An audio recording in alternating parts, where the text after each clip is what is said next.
A very good morning to all of you students. आप अभी शिक्षार्थियों का इस क्लास में पुनः हार्दिक स्वागत है। यह कक्षा 11 के यूनिट 6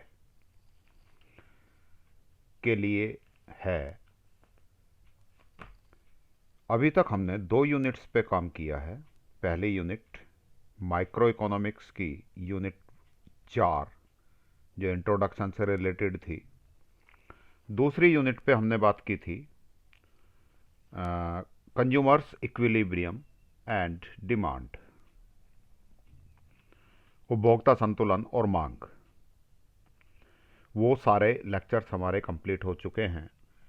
आपने भी, मुझे उम्मीद है आपने भी ये चीज़ें कंप्लीट कर ली होंगी, ठीक से समझ लिया होगा वो यूनिट। आज एक नई यूनिट शुरू करते हैं। यूनिट का नाम है प्रोड्यूसर बिहेवियर एंड सप्लाई, उत्पादक का व्यवहार और पूर्ति। पिछली यूनिट में हमने अपने आप को एक उपभोक्ता की दृष्टि से देखा था, बात की थी कि हम यदि किसी चीज़ के उपभोक्ता हैं तो हमारा कैसा व्यवहार होगा, किस वस्तु की हम मांग करते हैं, किस वस्तु की हम मांग नहीं करते हैं। इस यूनिट में हम बात करेंगे उत्पादक की। इस यूनिट को समझने के लिए बेटर तरीका, इससे पहले यूनिट के भी यूनिट 5 जो उपभोक्ता व्यवहार था, उसमें भी बेटर तरीका यही था कि आप अपने आप को उपभोक्ता समझें। क्या चीज़ आप खरीदते हैं, कैसा व्यवहार करते हैं, जो पढ़ते हैं आप वो चीज़ें अपनी डेली लाइफ में इम्प्लीमेंट करके देखिएगा। आपको लगेगा कि सब चीज़ें हम ये करते ही हैं, तो इससे चीज़ों को आपको आसान समझने में आसानी होगी। इस यूनिट में हम अपने आप को समझेंगे प्रोड्यूसर, उत्पादक, है ना। थोड़ी देर के लिए हम ये समझ लें अपने आप को। इस यूनिट के दौरान ऐसा समझ के चलिए कि आप किसी वस्तु का उत्पादन कर रहे हैं, फैक्ट्री मालिक हैं, कोई छोटी मोटी दुकान चला रहे हैं। अभी आगे एक एग्जाम्पल भी हम समझेंगे। तो हम कैसे तो अपना बिजनेस चलाने के लिए, दुकान चलाने के लिए व्यवहार करेंगे, और क्या उस व्यवहार से हमारे आउटपुट्स होंगे, किस तरह से चीज़ों की हम पूर्ति करेंगे। पूर्ति का मतलब वस्तुओं और सेवाओं का उत्पादन कर कर हम बाजार में सप्लाई भी तो करनी है हमें।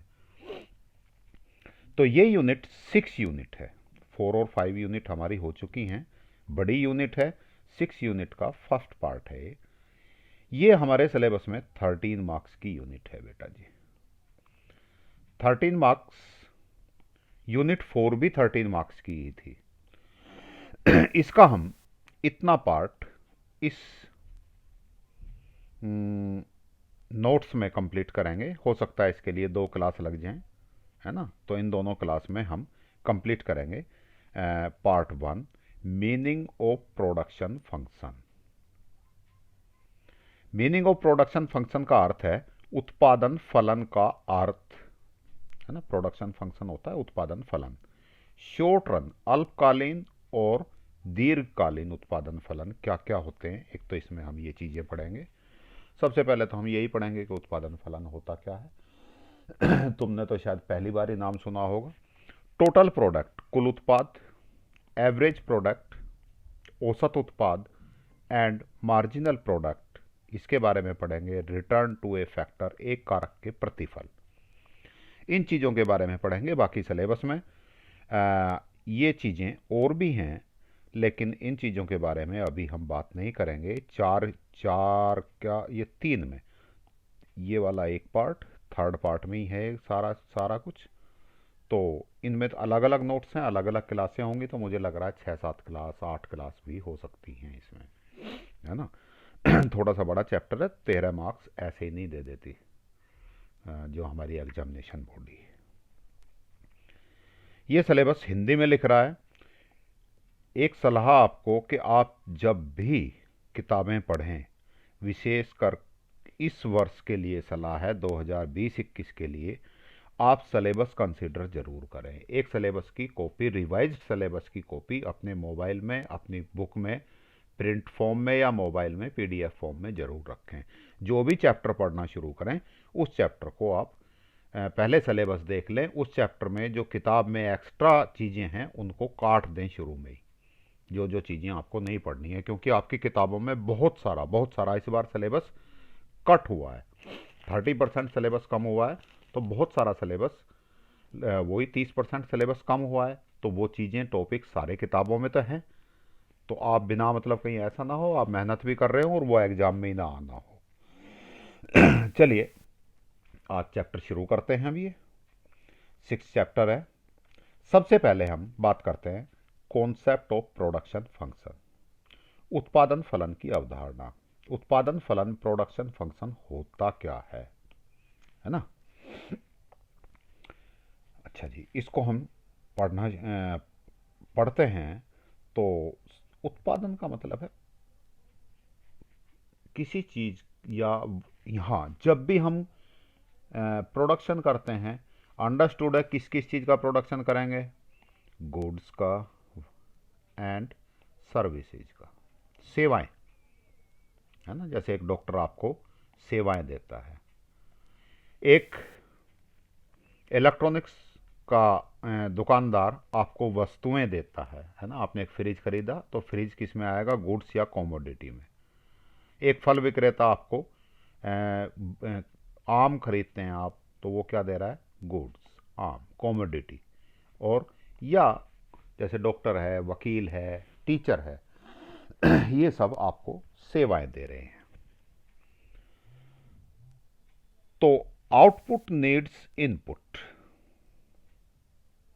Output means production. किसी भी चीज का हम प्रोडक्शन करेंगे तो हमें कुछ उसमें इनपुट करना पड़ेगा, चाहे वो लेबर का इनपुट करना हो, श्रम का, पैसों का इनपुट करना हो, कच्चे माल का इनपुट करना हो, है ना।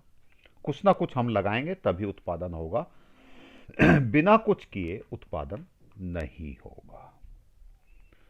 तो उत्पादन के लिए आगतों की आवश्यकता होती है। इनपुट मीन्स ये होता है इनपुट, आगत, कुछ ना कुछ चीज हमें उसमें इनपुट करनी पड़ेगी, देनी पड़ेगी, लगानी पड़ेगी अपनी तरफ से, तभी किसी वस्तु का या सेवा का उत्पादन होगा।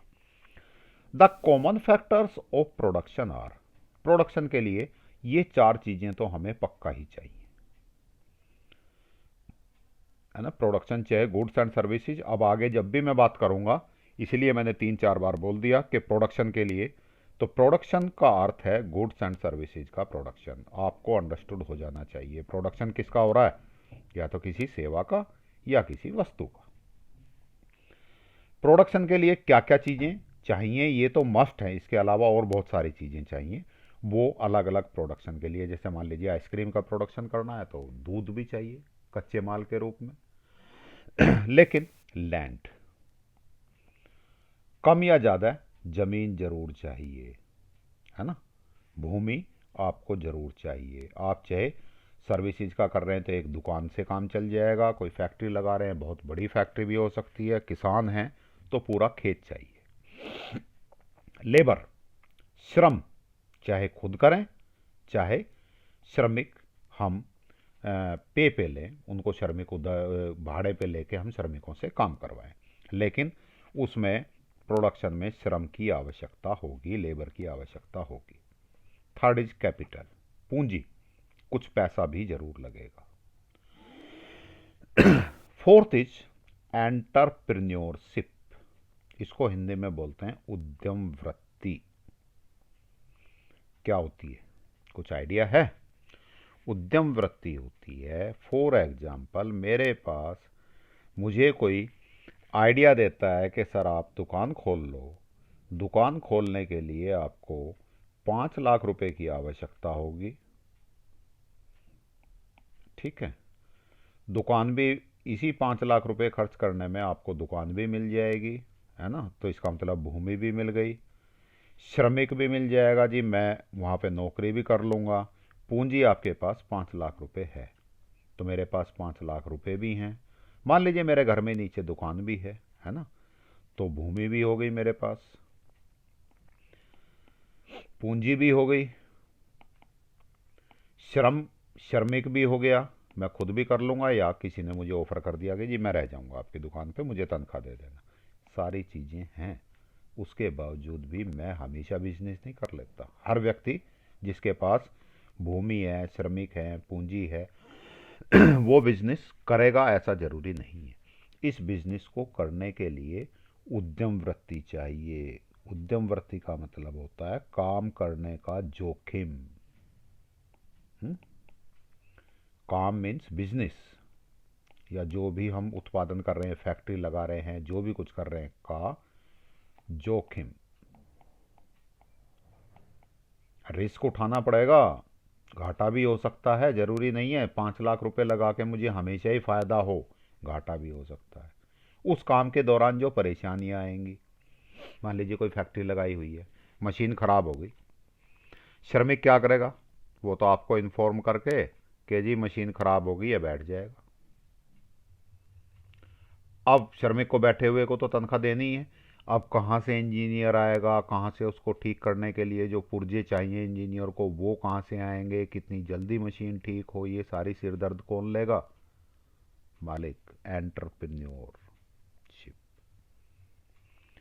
तो ये उद्यम वृत्ति जो है, किसी काम को करने का जोखिम, साहस, है ना भाई। हर एक तो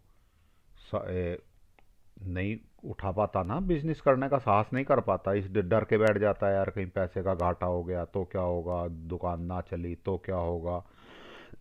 और इसमें जो मेहनत होगी, जो दिमाग लगाना पड़ेगा, जो समस्याओं से उभरने के लिए, जो बार बार बिजनेस में बीच बीच में समस्याएं आएंगी, उन समस्याओं को हल करने के लिए जो भी उसको दिमाग लगाना पड़ेगा, इस सारी चीज़ों को हम कहते हैं मिलाकर उद्यम वृत्ति, एंटरप्रेन्योरशिप।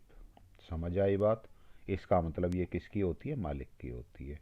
जो बहुत बड़ी कंपनियां हैं उसमें मालिक की होती है, मालिक साथ में इस एंटरप्रेन्योरशिप के लिए फैक्ट्री में कोई जीएम, है ना, जनरल मैनेजर, कोई फैक्ट्री का फैक्ट्री में कोई एडमिनिस्ट्रेटर, इस तरह की चीज़ें रख लेते हैं, तो बहुत सारी प्रॉब्लम वो ही सॉल्व कर देते हैं अंबानी जैसों के लिए।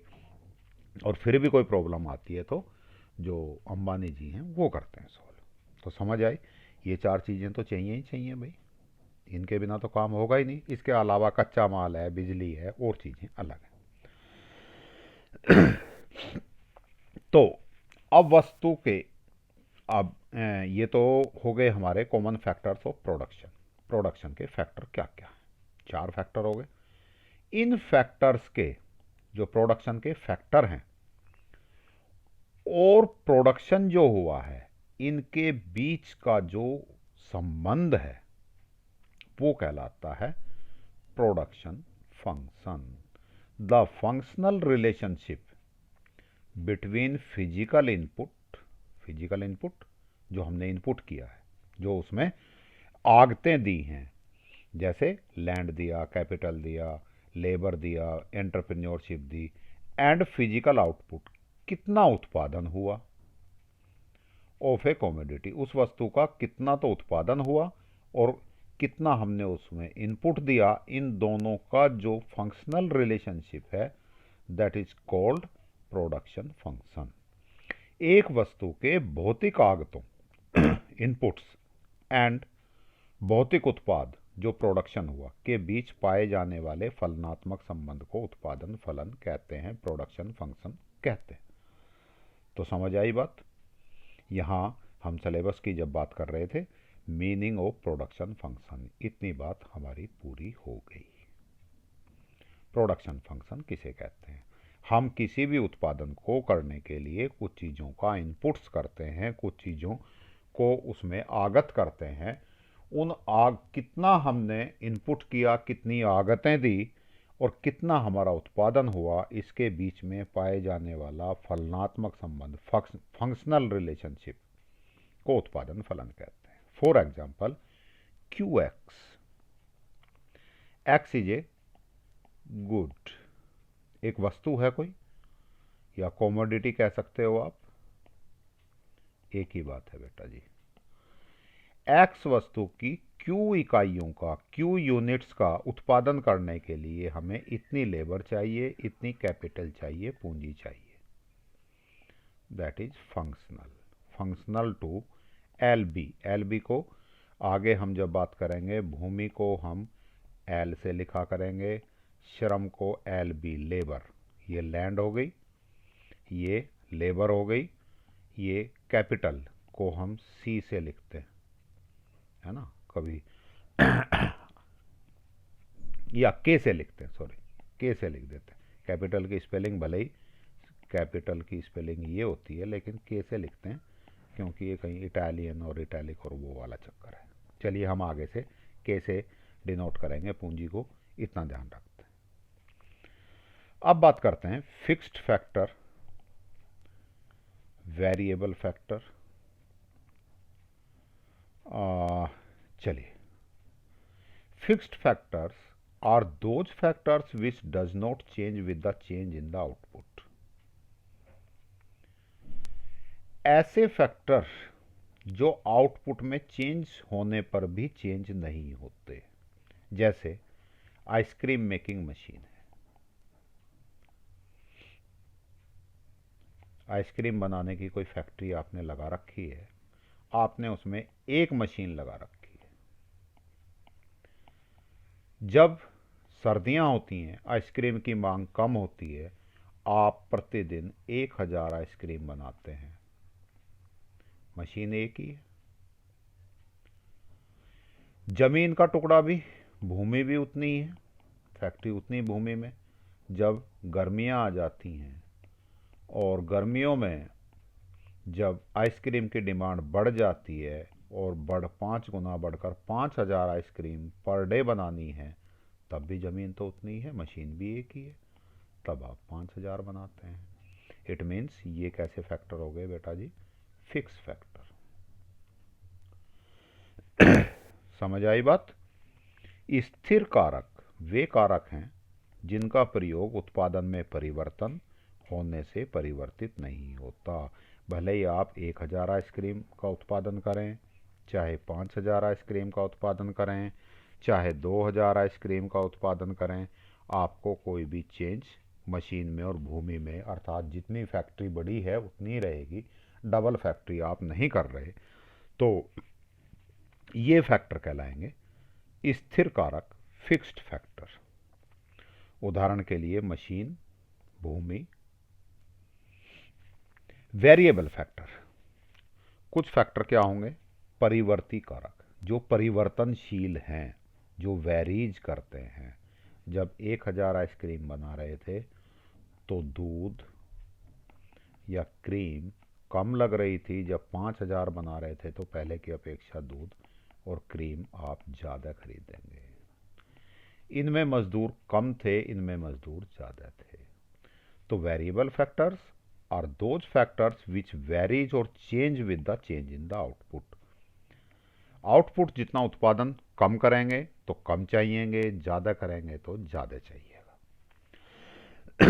एग्जाम्पल्स क्या क्या? लेबर, श्रम, रॉ मटेरियल, कच्चा माल, है ना, ये जो दूध, क्रीम। मजदूर की बात कर रहे थे, मजदूर मान लीजिए 1000 आइसक्रीम के लिए एक मजदूर चाहिए, तो 5000 आइसक्रीम के लिए 5 श्रमिक चाहिएंगे फिर। तो परिवर्ती कारक वे कारक हैं जिनका प्रयोग उत्पादन में परिवर्तन होने से परिवर्तित होता है। उत्पादन कम करेंगे तो ये कम चाहिएंगे, ज़्यादा करेंगे तो ज़्यादा चाहिएंगे। समझ आ गई बात? तो फिक्स फैक्टर्स, स्थिर कारक जो उत्पादन में परिवर्तन के साथ परिवर्तित नहीं होते, और वेरिएबल फैक्टर्स जो उत्पादन में परिवर्तन के साथ परिवर्तित होते हैं। बात करें अल्पकालीन, शॉर्ट रन प्रोडक्शन फंक्शन, अल्पकालीन उत्पादन फलन। चलिए एक बार इसको भी पढ़ लेते हैं फिर। Short run is a period of time when production can be increased only by increasing the variable factors and fixed factor remains constant। मान लीजिए जैसा ऊपर वाला एग्जांपल लिया था हमने, सर्दियों में हम 1000 आइसक्रीम का उत्पादन कर रहे थे, गर्मियों में हमने आइसक्रीम 5000 का उत्पादन करना शुरू कर दिया, मशीन और भूमि सेम रही। लेकिन मान लीजिए उससे अगले साल हमें ऐसा लग रहा है कि हमारी अगली गर्मियों में डिमांड 50,000 आइसक्रीम की हो जाएगी, है ना। तो या 5 लाख आइसक्रीम उत्पादन करना शुरू कर दें हम, तो क्या ये ज़रूरी है कि इसी मशीन से और इसी भूमि में इतना काम हो जाएगा? नहीं होगा।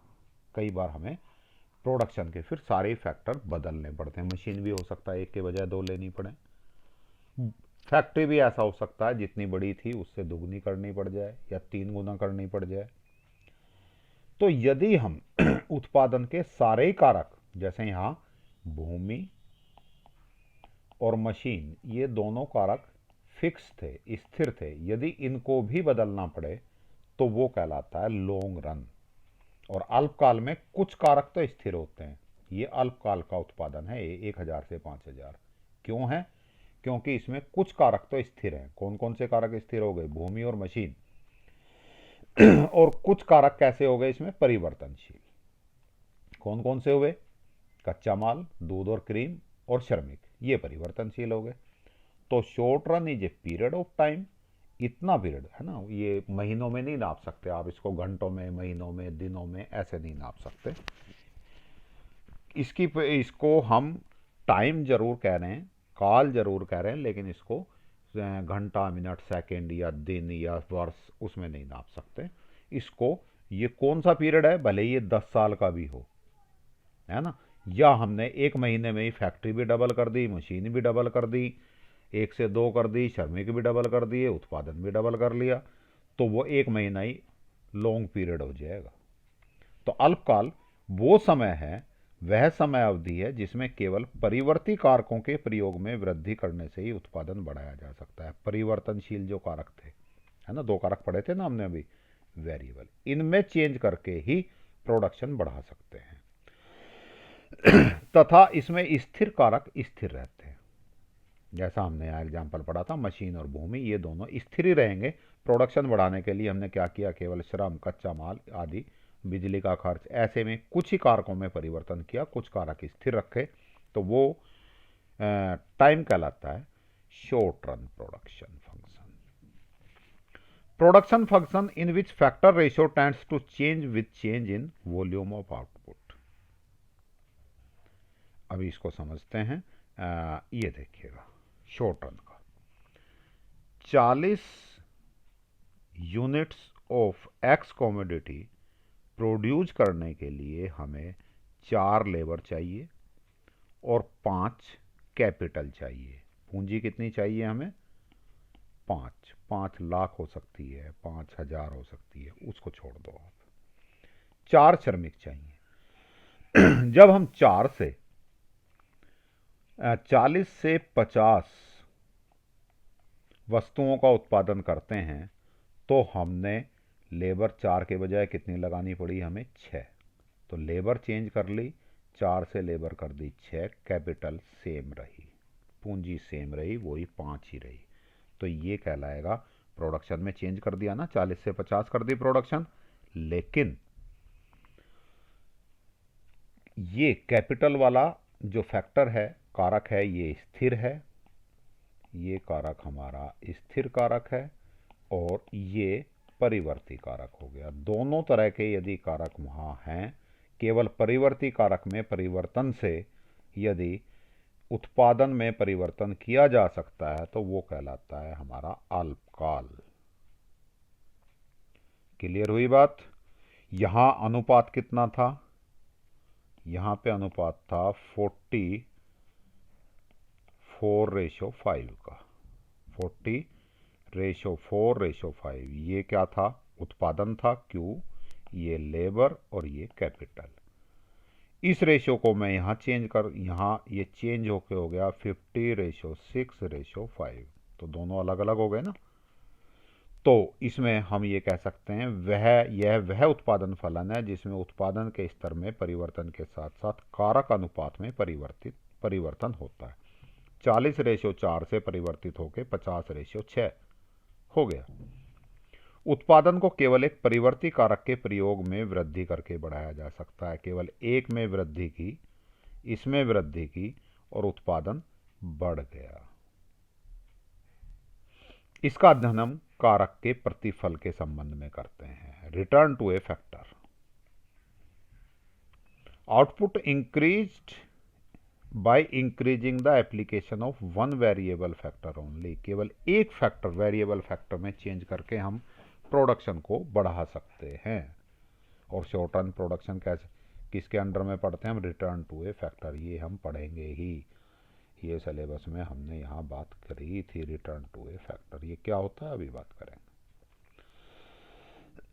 अब बात करें, यदि आपने ये ठीक से समझ लिया होगा तो लॉन्ग रन फैक्टर अपने आप समझ आ जाएगा। लॉन्ग रन फैक्टर क्या होता है? Is a period of time where all factors of production are variable factor, जहां सारे फैक्टर्स को चेंज करना पड़ता है। ना, एक कहानी सुनाते हैं, चलो आपको। बोर हो गए पढ़ते पढ़ते। एक कहानी सुनाता हूँ, एक घटना सुनाता हूँ। एक काल्पनिक चीज़ें हैं, आप थोड़ा सा कल्पना करें, उसमें अपने आप को फिट करें, तो फिर आपको ये चीज़ें समझ आ जाएंगी। Short run, long run, variable factor, है ना, फिक्स्ड फैक्टर। ये एक टेलर है, दर्जी की दुकान है। इसमें एक व्यक्ति काम करता है। इसने अपनी दुकान खोली हुई है अपने घर में ही। इस फोटो को थोड़ा सा बड़ा करके देखें आप, तो ये इसके फादर या जो भी कुछ हैं वो हैं, या आप कह सकते हैं श्रमिक हैं। फिलहाल ये घर में ही दुकान खोली हुई है, इसने घर में ही थोड़ा सा स्पेस ले लिया अपने घर में ही। ये व्यक्ति अपना बिजनेस कर रहा है ना, ऐसा कर लेते हैं ना। तो ये एक व्यक्ति है, कल्पना करके हाइपोथेसिस करते हैं हम। एक व्यक्ति ने बिजनेस शुरू किया। लैंड, ये इसका घर है। इस घर के इस हिस्से में इसने अपनी दुकान बनाई हुई है। बाकी हिस्से में घर वाले रहते हैं,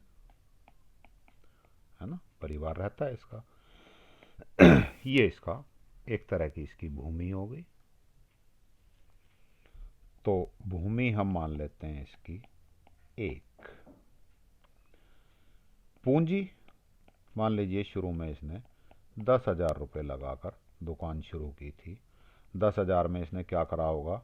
एक मशीन खरीदी, सिलाई मशीन, कुछ कपड़ा काटने के, है ना, कैंची, नापने के फीता, औजार, है ना, कैंची आदि औजार खरीदे होंगे।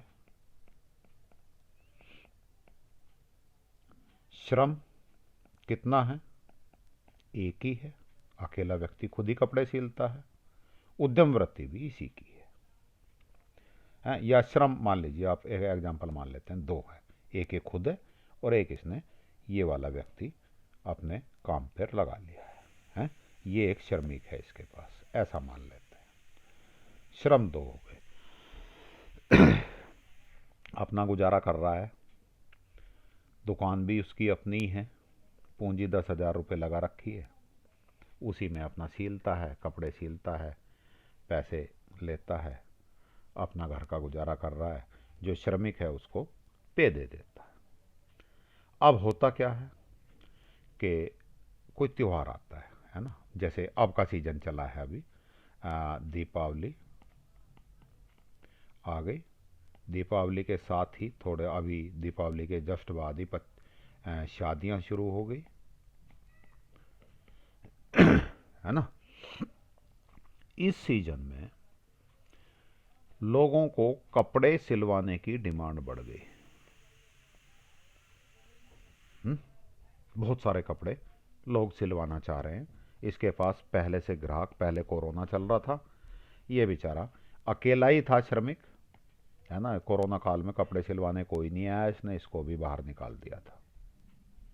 भैया मैं तो अपने आप ही गुजारा कर लूँगा, मेरा ही गुजारा नहीं हो रहा, तुम्हें तनख्वाह कहाँ से दूँ।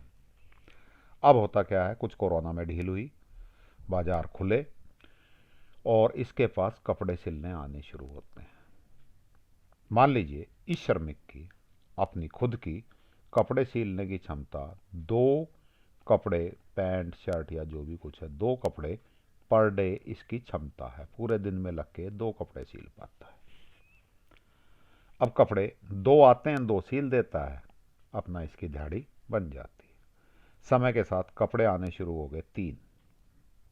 कपड़े 2 से कितने आए? पहले 2 आते थे, आराम से सील लेता था, फिर कपड़े आए 3। एवरेज 3 कपड़े रोज आने लगे, क्योंकि मौसम शादियों का या दीपावली का त्योहार का आ रहा है। 3 कपड़े आने पर इसने क्या किया भाई, अपने आप ही थोड़ी सी ज़्यादा मेहनत करी। मान लीजिए पहले 8 घंटे में, 8 आवर्स में ये कपड़े सील पाता था, इसने क्या किया, 12 घंटे काम कर दिया भाई, 3 भी सील दूंगा। और आगे जैसे जैसे त्योहार और ये चीज़ें पास आई, इसके पास कपड़े आने शुरू हो गए 4। क्या करेगा, इसे लगा के भाई अब तो मेरा काम बढ़ेगा, है ना, अब मेरा सीजन चल चल निकला है, और आज अब तो 4 आ रहे हैं, हो सकता है 5-6 भी आ जाए। मशीन इसके पास 1 है बेटा जी। अब ये क्या करता है कि दुकान तो इसके पास इतनी रहनी है, दुकान तो ये बढ़ा नहीं सकता, बाजार में और जगह ही नहीं है। ये क्या करता है, इस वाले मजदूर को कहता है भाई तू आ जा, काम आने लगा है, अब तू आ जा। अब कितने श्रमिक कितने हो गए, 1 से 2 हो गए। 4 कपड़े आराम से सील सकते हैं। फिर कपड़े आने शुरू हो गए 6। अब इसे लगा कि यार 6 कपड़े रोज सीलने, है ना, काम बढ़ता ही जा रहा है। पहले 8-8 घंटे काम करते थे, अब मैं एक मजदूर और लगा लूं,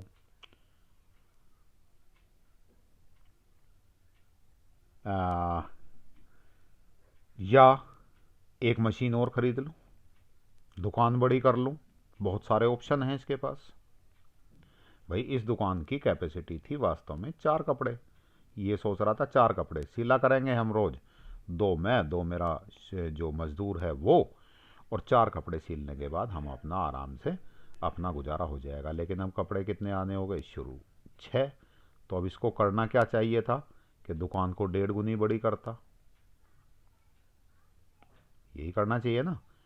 या कपड़े आने शुरू हो गए 8 फिर, तो अब इसे क्या करना चाहिए था, 4 कपड़ों की कैपेसिटी ले रहा था ये।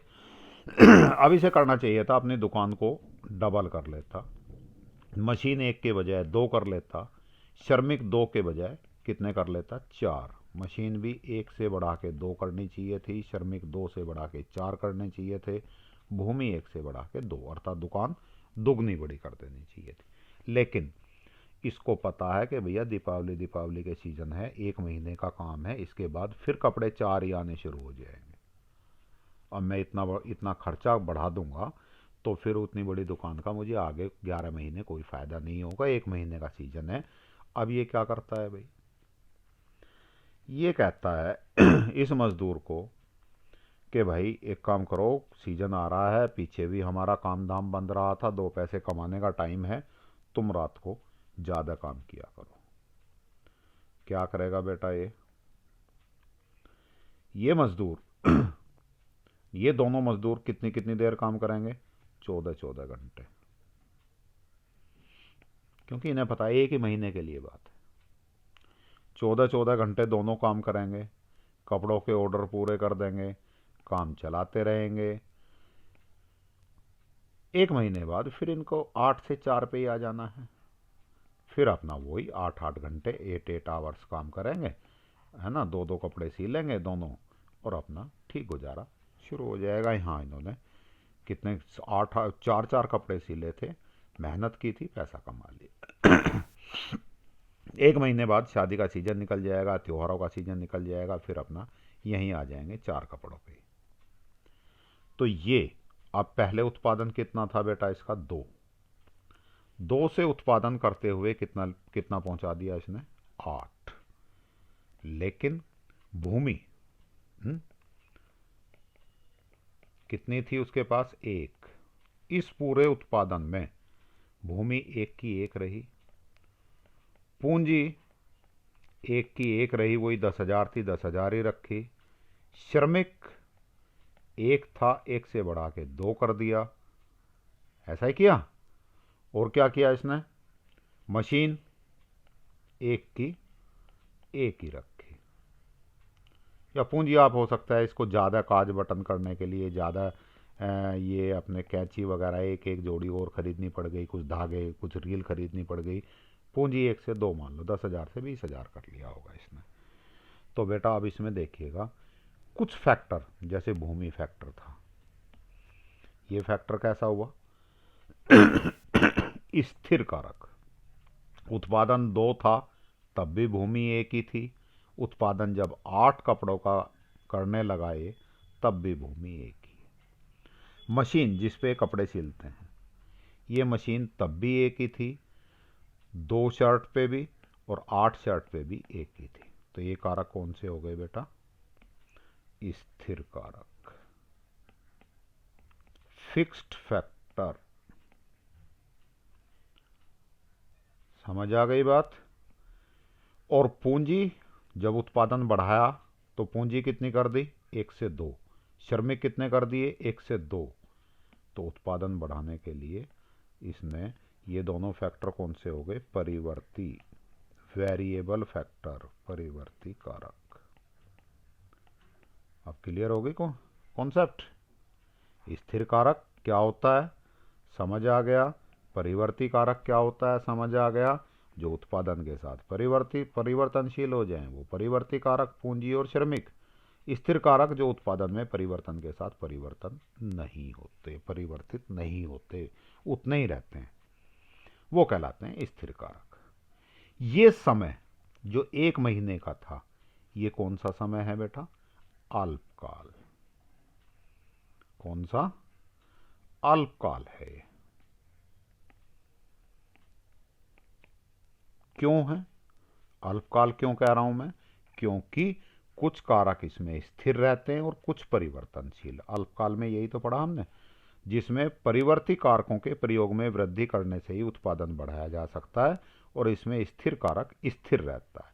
मैंने यहाँ स्थिर कारक कौन कौन से थे? 2 थे मेरे पास, भूमि और मशीन, स्थिर रहे। और इनमें परिवर्तन करके पूंजी में और श्रम में मैंने उत्पादन बढ़ा दिया। कितना उत्पादन कर दिया? 2 से उत्पादन बढ़ा के कितना कर दिया? 8 कर दिया। Is it clear?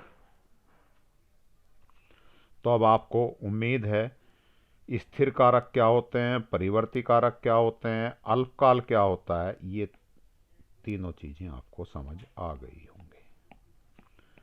अब इसी की दूसरी कहानी पढ़ते हैं, है ना? इसी के बारे में दूसरी कहानी सोचते हैं। अब इसने किया क्या? ये 8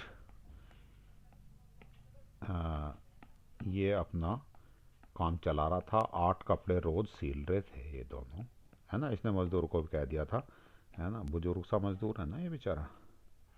इसने कह दिया कि भाई चाचा, काम जम के करो, 15-16 घंटे काम करो, तनख्वाह तुम्हारी 1.5 गुनी कर दूंगा, है ना?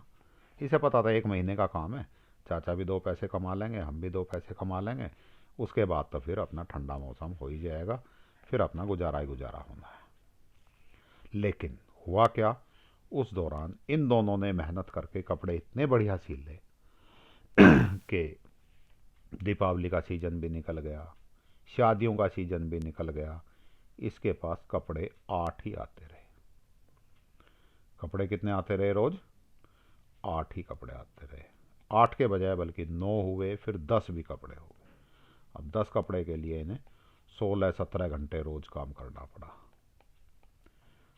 अब क्या होगा?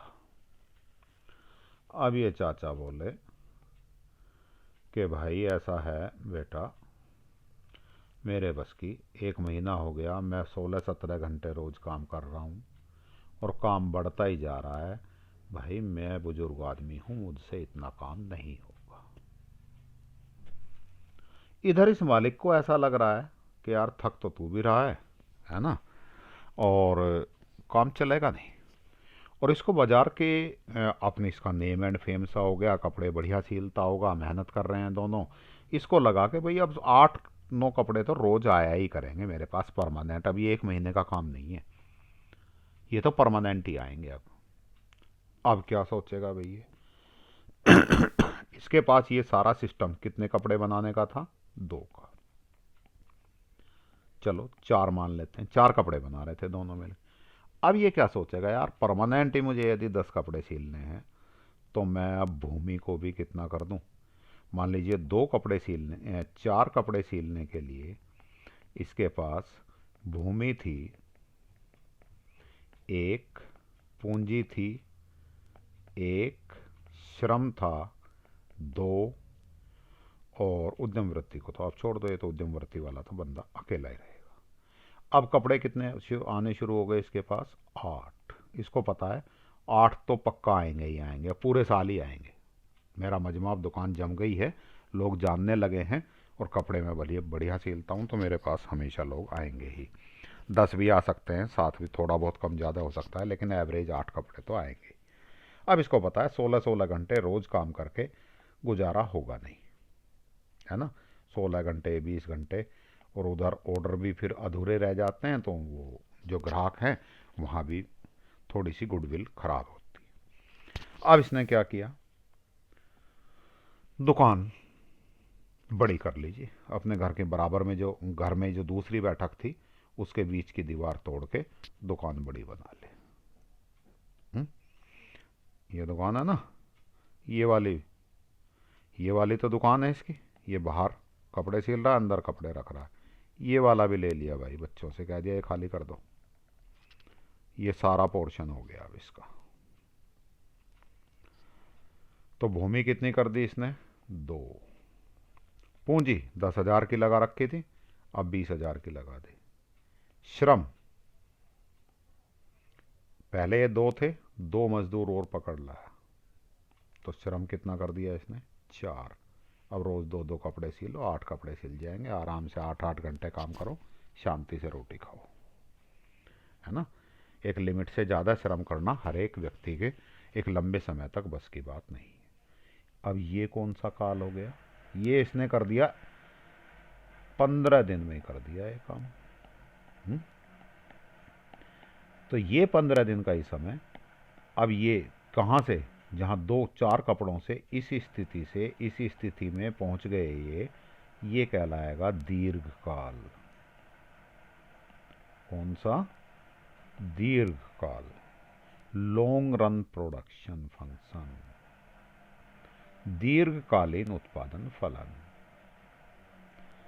अब पढ़ते हैं इसको। Long run is a period of time when all factors of production are variable factors, जहां सभी प्रोडक्शन के सारे फैक्टर्स, भूमि श्रम पूंजी, वेरिएबल हैं। अब फिक्स कुछ नहीं रहा, सब चेंज कर दिए हमने। ऑल आर वेरिएबल, यहां लॉन्ग टर्म में फिक्स फैक्टर होते ही नहीं है। It is a production function in which factor ratio does not change with the change in the volume of output. Output के वॉल्यूम में चेंज होने से फैक्टर रेशियो चेंज नहीं होता। ये कितना था, 1-1-2, ये मिलके कितनी शर्ट का उत्पादन कर रहे थे, 4 शर्ट का। ये इस 2-2-4 और कितनी शर्ट का, 8 शर्ट का। इसको भी मैं यदि रेशियो बनाऊंगा तो इसको सारे को 2 से भाग दे दूं, 2-1-2, 2-1-2, 2-2-4 और 2-4-8, वही 1-1-2-4, 1-1-2-4 सेम है। तो रेशियो चेंज नहीं होता, फैक्टर रेशियो चेंज नहीं होता। यहाँ 4 शर्ट के लिए कितना रेशियो था भाई, यहाँ मैं लेऊँ भूमि श्रम पूंजी, भूमि कितनी 1, श्रम 2, पूंजी 1। 8 शर्ट के लिए कितना, भूमि 2, श्रम 4, पूंजी 2। रेशो सेम है बेटा, है ना। तो रेशो चेंज नहीं होता। Output is increased by increasing the application of all factors. यहाँ आउटपुट बढ़ाने के लिए सारे फैक्टर्स में चेंज करना पड़ेगा। भूमि में और पूंजी में भी चेंज किया है। मशीन भी अब, क्योंकि इसने पूंजी डबल कर दी तो मशीन भी 1 के बजाय कितनी खरीदेगा, ये मशीन भी 1 के बजाय 2 खरीद ली इसने। मशीन पहले कितनी थी, 1, अब कितनी हो गई, 2। ऐसी ऐसी 2 मशीनें ले ली बेटा जी। Long run production function is study under with reference to return to scale. पैमाने के प्रतिफल के संबंध में अध्ययन किया जाता है। बस हमारे सिलेबस में इतना ही है, इसको हम पढ़ेंगे नहीं, सिलेबस से बाहर है। यदि आपकी बुक में है भी तो मत पढ़ना, केवल इतना पढ़ना है कि लॉन्ग रन प्रोडक्शन, दीर्घकालीन उत्पादन क्या होता है। तो दीर्घकाल वह समय है, समय अवधि है जिसमें उत्पादन के सभी कारकों में परिवर्तन किया जाता है। पहले ये 1 महीने तक इतने में ही 8 शर्ट सिल रहा था। भले ही वो 1 महीने का समय था, लेकिन वो कौन सा समय था? अल्पकालीन उत्पादन, अल्पकाल था। यहाँ 15 दिन में इसने सब चीज़ें डबल कर दी, ये दीर्घकाल हो गया। तो अल्प और दीर्घ समय की लंबाई से मतलब नहीं है। जहाँ सारे फैक्टर यदि वेरिएबल फैक्टर बनाकर हमने बढ़ा दिए या कम कर दिए तो वो कहलाएगा दीर्घकाल, और कुछ फैक्टर हमने फिक्स रखे हैं, स्थिर रखे हैं, और कुछ परिवर्तनशील किए हैं, चाहे वो 1 साल तक चलाते रहे हम उन्हें, वो कहलाएगा अल्पकाल। तथा सभी कारक परिवर्ती कारक बन जाते हैं। कोई फिक्स फैक्टर नहीं होता, स्थिर कारक नहीं होता। यह वह उत्पादन फलन है जिसमें उत्पादन के स्तर में परिवर्तन होने से कारक अनुपात में परिवर्तन नहीं होता। कारक अनुपात वो ही रहता है जो हमने यहाँ देखा था, ये और ये अनुपात एक ही है। इस सारे को हम 2 से गुणा कर दें तो ये आ जाएगा, तो अनुपात तो सेम है। और उत्पादन के सभी कारकों के प्रयोग में वृद्धि करके उत्पादन बढ़ाया जाता है। दीर्घकालीन उत्पादन फलन का अध्ययन पैमाने के प्रतिफल, रिटर्न टू ए स्केल के संबंध में किया जाता है। जैसे 40 यूनिट्स का प्रोडक्शन करने के लिए 4 लेबर चाहिए, 5 कैपिटल चाहिए। अब हमने ये 2 गुना कर दिया। 80 यूनिट का उत्पादन करना है तो हमने क्या किया, अपनी फैक्ट्री में लेबर 4 से 8 कर दी, कैपिटल 5 से 10 कर दी। 2 ही फैक्टर थे, फॉर एग्जाम्पल हमने मान लिया, दोनों ही डबल कर दिए। तो ये कहलाएगा हमारा कौन सा? दीर्घकालीन, लॉन्ग रन प्रोडक्शन। और यहाँ क्या किया था, 40 से 50 करने में कैपिटल सेम रही थी, ये फिक्स फैक्टर था, इसलिए इसको हम शॉर्ट रन प्रोडक्शन कहते हैं। चलिए आगे चलते हैं। Total production. चलें आगे, या आज तो कहानी लंबी हो गई तुम्हारी। चलिए बेटा, आज यहीं तक की बात करते हैं, छोटी ही है ना, यहाँ तक का आप ढंग से समझ लीजिएगा। आगे फिर बात शुरू करते हैं। तो ये क्लास हम यहीं ख़त्म करते हैं। मेरे ख्याल से 40-45 मिनट हो गई होंगी, 40-42 मिनट। तो आपने मेरी बातें सुनी, समझी, उम्मीद है अच्छे से समझ आई होंगी। आज तो पढ़ाई का कुछ लोड भी नहीं रहा होगा, है ना। एक तो कहानी में टाइम निकल गया, लेकिन कहानी अच्छी लगी होगी और इस कहानी से आपको चीज़ें समझ आई होंगी। खुद को उस में जो टेलर था, मालिक था, उसकी जगह रख के देखना कि मैं क्या क्या करता, तो आपको लगेगा मैं भी ऐसा ही करता यदि मेरी दुकान होती तो आपको ये चीज़ें अच्छे से समझ आएंगी। अपने ऊपर, अपनी डेली लाइफ से जोड़ के इन चीज़ों को पढ़ोगे तो आपका इंटरेस्ट बढ़ेगा, आपको चीज़ें क्लियर होंगी, कॉन्सेप्ट क्लियर होंगे, चीज़ें अच्छे से समझ आएंगी। चलिए, आपने मेरी बातें सुनी, आपने अपना समय दिया, इसके लिए आपका बहुत बहुत धन्यवाद, आभार। Thank you. आपका दिन